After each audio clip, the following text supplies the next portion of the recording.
Selamat pagi, Ibu Bapa, Saudara-saudara yang terkasih di dalam Kristus. Kita kembali diperjumpakan di dalam persekutuan doa pagi GKI Gading Indah pada pagi hari ini.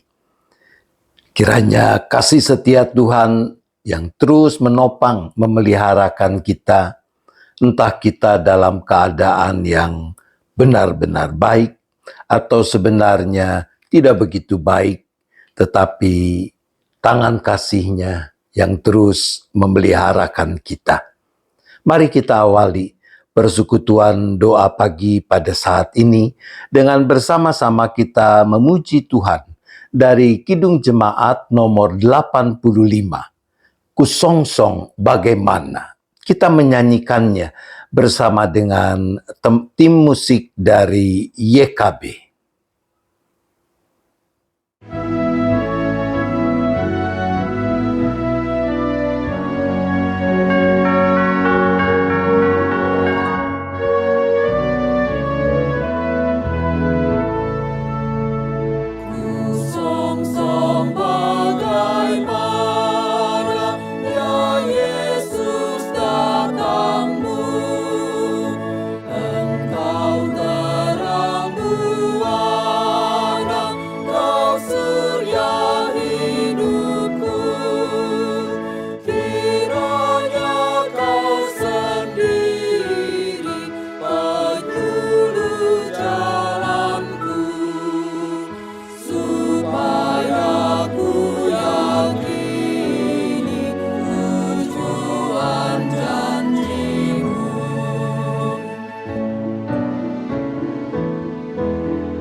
Mari kita berdoa.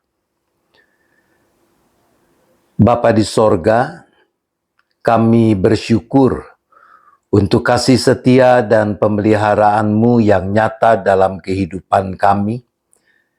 Bagaimana Engkau yang terus menopang kami di dalam menjalani hari-hari hidup, khususnya di masa penantian akan kedatangan Kristus yang kedua kali.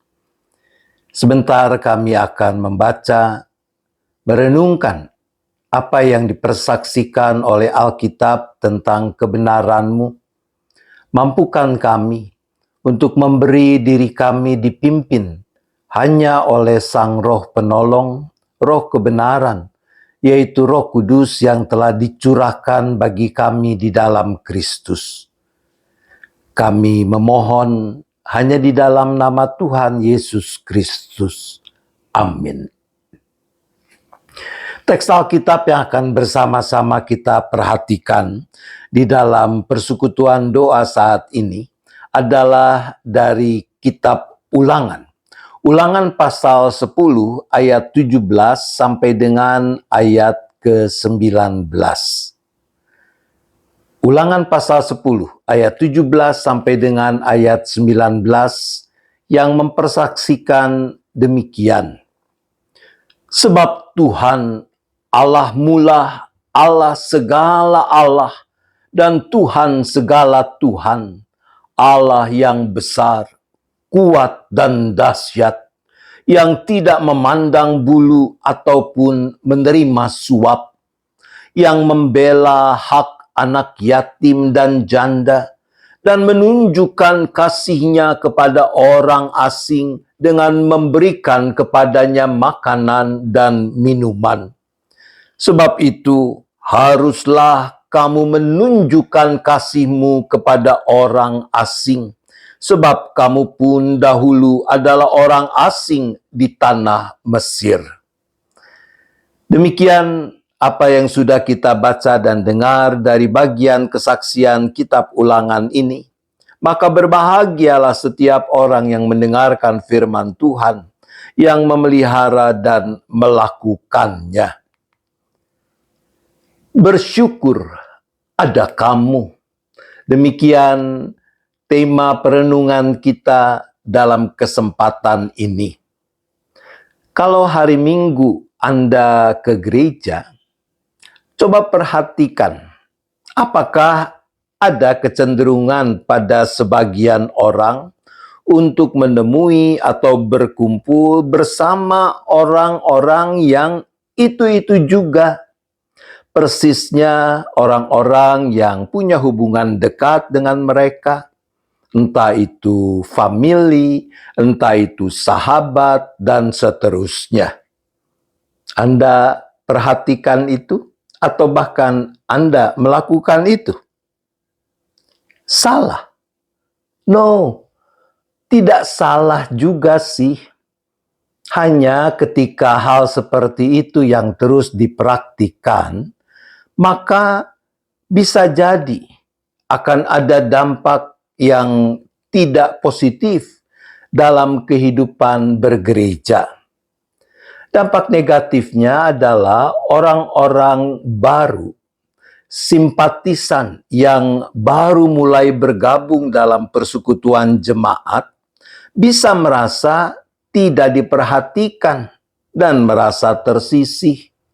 Sehingga ada kemungkinan ia atau mereka akan hengkang, memilih untuk mencari gereja lain di mana mereka bisa merasakan kehangatan dan ketulusan penerimaan.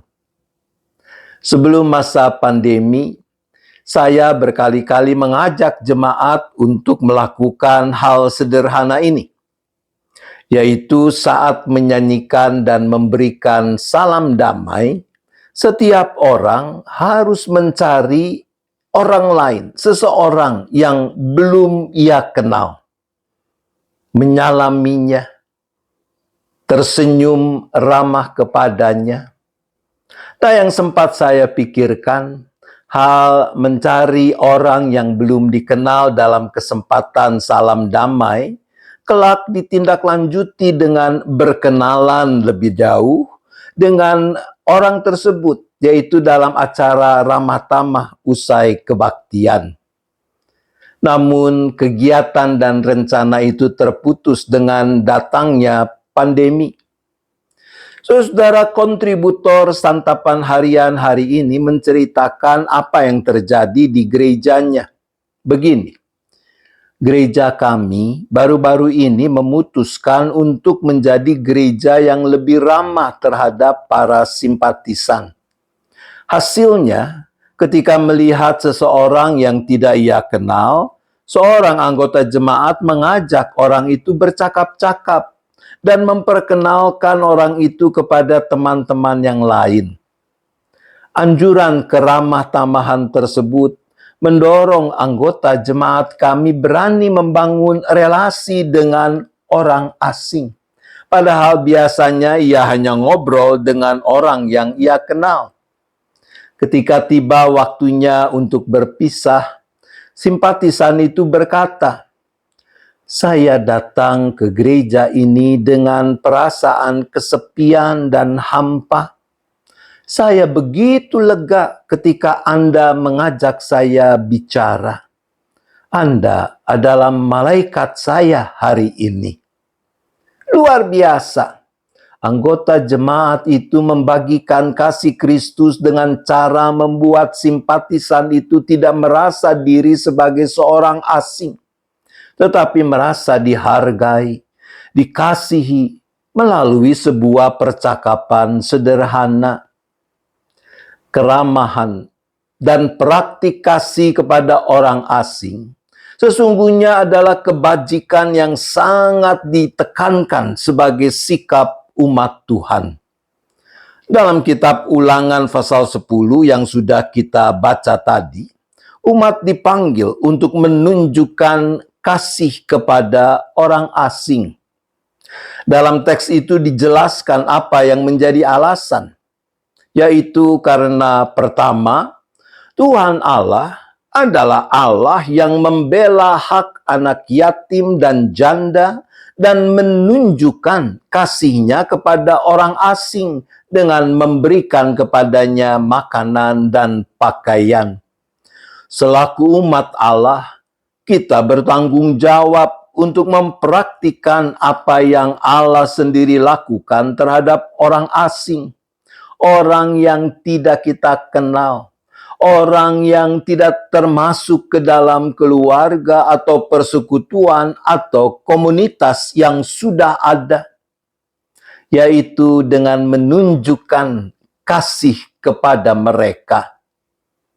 Nah, sesuai dengan konteksnya, alasan kedua yang ditegaskan adalah karena umat Israel pun pernah menjadi orang asing di tanah Mesir.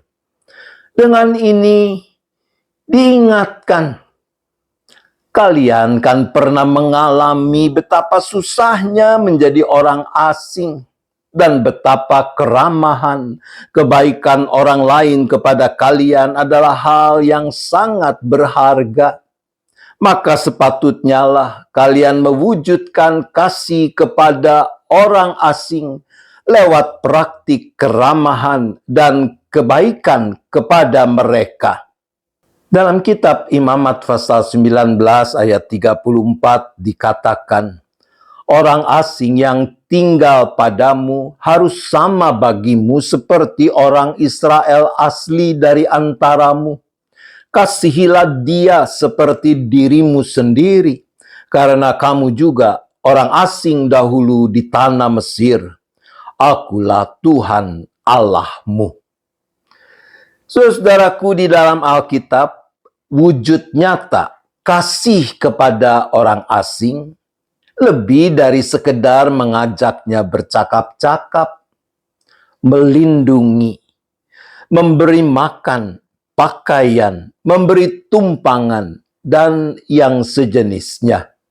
Singkat kata, wujud sederhana dari praktik kasih kepada orang asing adalah keramahan.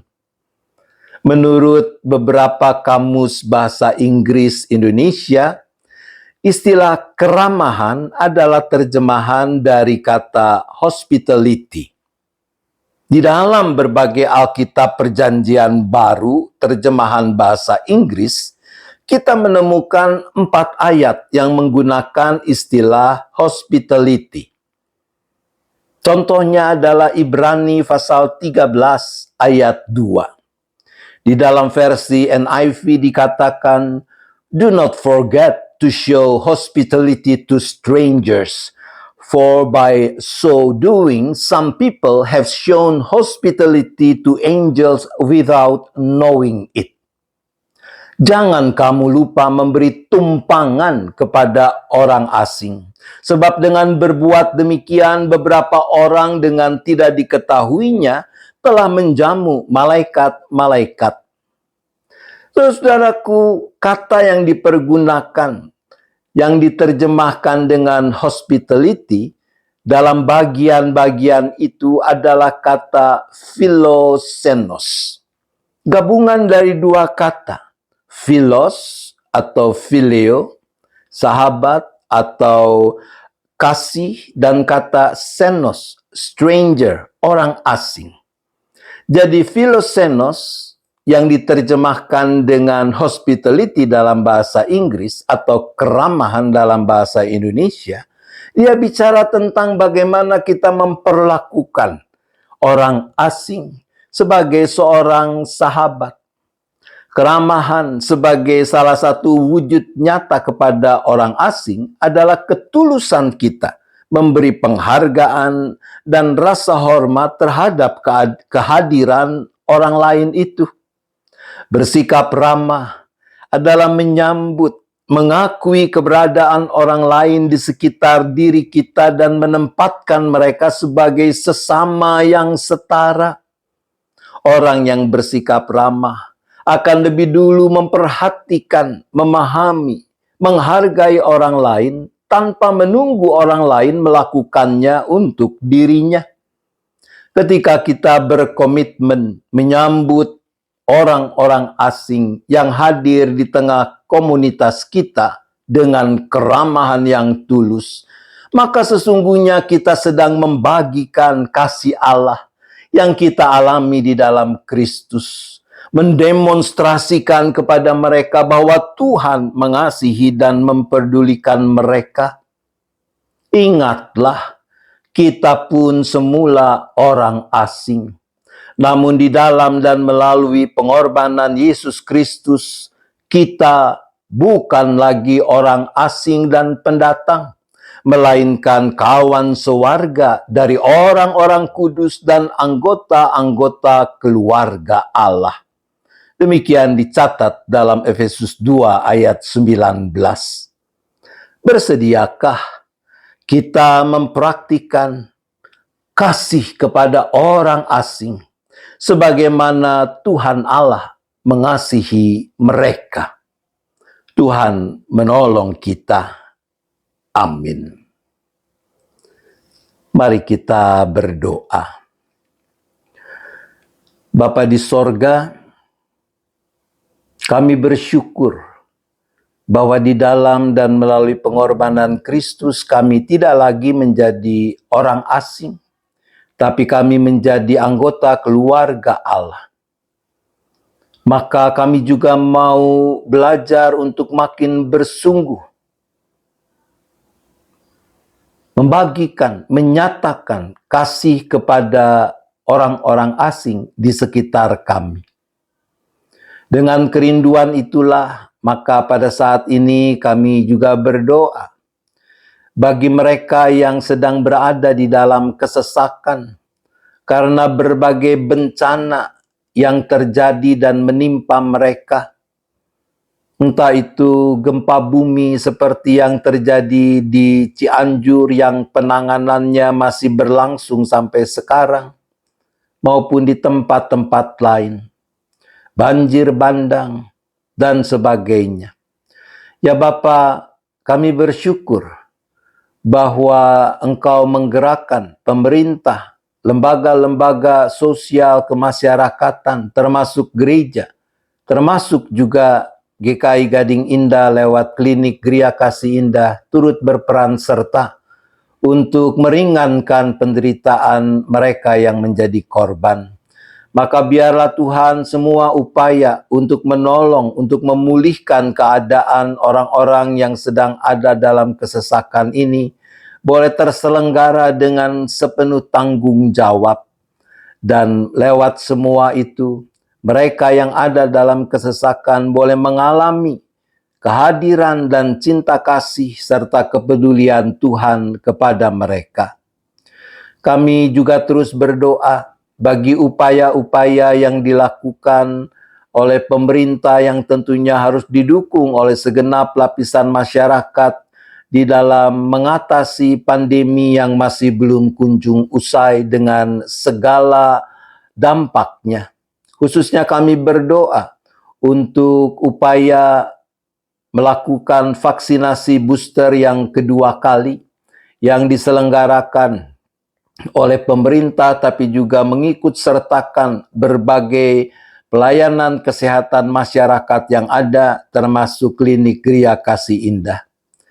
Ya Bapa, kami berdoa bagi terpeliharanya kedamaian, bagi terpeliharanya dan tetap ditegakkannya keadilan, kebenaran di dalam kehidupan masyarakat dan bangsa kami ini.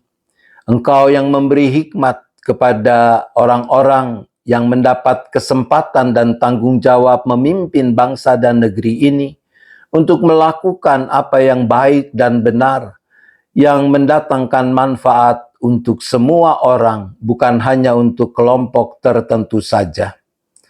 Bapa, kami juga berdoa bagi gereja yang Tuhan hadirkan di mana-mana tempat. Biarlah gereja-gerejamu sebagai pewujudan tubuh Kristus boleh dengan tekun, dengan setia, mengemban apa yang Tuhan percayakan, panggilan untuk diikut sertakan dalam misi Allah menyelamatkan dunia ini, mewujudkan damai sejahtera di muka bumi ini. Kami berdoa khususnya bagi GKI Gading Indah dengan rangkaian kegiatan-kegiatan, baik itu kegiatan rutin, tapi juga kegiatan-kegiatan khusus berkenaan dengan masa raya Natal. Biarlah Tuhan di dalam dan melalui semua kegiatan itu, gerejamu, para anggota maupun simpatisan, boleh terus mengalami pertumbuhan di dalam iman, penyerahan, dan pengharapan kepada Tuhan. Ya Bapa, di dalam pengharapan seperti itulah saat ini kami juga kembali berdoa bagi saudara-saudara kami yang masih bergumul dengan kelemahan tubuh dan sakit penyakit mereka. Kami berdoa bagi Ibu Damayanti, bagi Angel, bagi Ibu Heni Imelda, Ibu Xiao Hin Leong, Ibu Oktarina, untuk Iren, anak dari Ibu Sinta Sucipto, Ibu Magda Lumenta, Ibu Lani Suhanda, Ibu Hana Ginarti, untuk Pak Susanto, untuk Pak Darmawan Sukaca pasca operasi bypass, untuk Pak Arifin Ngadianto yang masih dalam perawatan, untuk Ibu Tanti Suwanti. Ya Bapa, kami percaya Engkau juga mengasihi mereka. Engkau juga yang mau tetap ada bersama mereka dan keluarga masing-masing. Maka kiranya Tuhan, Engkau yang berkenan untuk terus mengulurkan tangan kasih-Mu yang penuh kuat kuasa untuk menyempurnakan upaya-upaya pengobatan, perawatan yang dilakukan, sehingga semua itu boleh menjadi sarana yang baik dalam tangan Tuhan, memberi kekuatan, kesehatan yang cukup yang diperlukan. Bapa juga yang mencukupkan semua pembiayaan yang harus dikeluarkan dalam rangka pengobatan perawatan tersebut. Sekiranya ada yang masih harus menanggung sakit penyakitnya, Bapa juga yang berikan kesabaran, bahkan sukacita, damai sejahtera dalam hati dan pikiran baik si sakit maupun keluarga, sehingga mereka tetap dapat bersyukur kepadamu. Ya Bapa, saat ini kami juga teringat pada keluarga keluarga yang masih diliputi oleh kedukaan. Kami berdoa bagi keluarga Ibu Eni Ige yang beberapa waktu lalu ibunda terkasih, Ibu Naomi telah berpulang. Demikian juga dengan keluarga Ibu Desiana ketika ayahanda terkasih, Bapak Agus Sutantio juga telah berpulang. Engkau yang terus menopang, Engkau yang peliharakan keteguhan iman, pengharapan, penyerahan keluarga anak-anak-Mu ini tetap hanya di dalam Tuhan. Kami juga turut bersukacita ya Bapa untuk saudara-saudara kami yang Tuhan boleh tambahkan usianya, Ibu Lani Arifin, Saudari Evelyn. Tuhan kiranya Engkau yang memampukan mereka untuk memaknai pertambahan usia itu dengan benar, sehingga kehadiran mereka dimanapun juga boleh menyatakan berkat Tuhan, kasih Tuhan bagi orang-orang yang ada di sekelilingnya. Kami juga berdoa ya Bapa, bagi anak-anak-Mu yang akan melangsungkan pernikahan, bagi Farel, Rinaldo, dan Hiliani, bagi Philander dan Astrid. Tuhan, Kau turut campur tangan, bukan cuma bagi penyelenggaraan kebaktian dan mungkin juga resepsi, tapi terlebih bagi perjalanan hidup pernikahan yang akan dijalani oleh anak-anak-Mu ini. Ya Bapa, kami juga berdoa untuk proses kependetaan yang sedang dijalani oleh anak-Mu, Ana. Tuhan, kiranya Engkau yang memampukan dia untuk melakukan apa yang menjadi tanggung jawab yang dipercayakan kepadanya dengan baik dan benar, sehingga nama Tuhan dipermuliakan dan proses yang dijalaninya juga boleh berlangsung dengan lancar. Terima kasih ya Bapa, kami menyerahkan keberadaan setiap kami dengan keluarga kami masing-masing, dengan berbagai pergumulan yang kami hadapi. Kiranya Tuhan tolong kami supaya kami mampu terus menggenggam tangan kasih Tuhan yang senantiasa terulur menopang kami. Terima kasih ya Bapa, kami bersyafaat hanya di dalam nama Tuhan Yesus Kristus. Amin. Mari Ibu Bapak Saudara, kita menyanyikan lagu penutup NKB 193, Aku Hendak Berhati Tulus. Kita menyanyikan bersama dengan sahabat-sahabat kita dari GKI Harapan Indah.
Demikianlah persekutuan doa pagi pada saat ini. Selamat menapaki perjalanan hidup di hari baru yang Tuhan anugerahkan kepada kita. Selamat memberi diri untuk menjadi orang-orang yang mau menunjukkan kasih kepada orang-orang asing agar nama Tuhan dipermuliakan. Arahkan hati saudara kepada Tuhan, sambutlah berkat-Nya. Kasih Allah Bapa, kasih karunia Tuhan Yesus Kristus dan persekutuan Roh Kudus besertalah dengan saudara sekalian sampai selama-lamanya. Amin.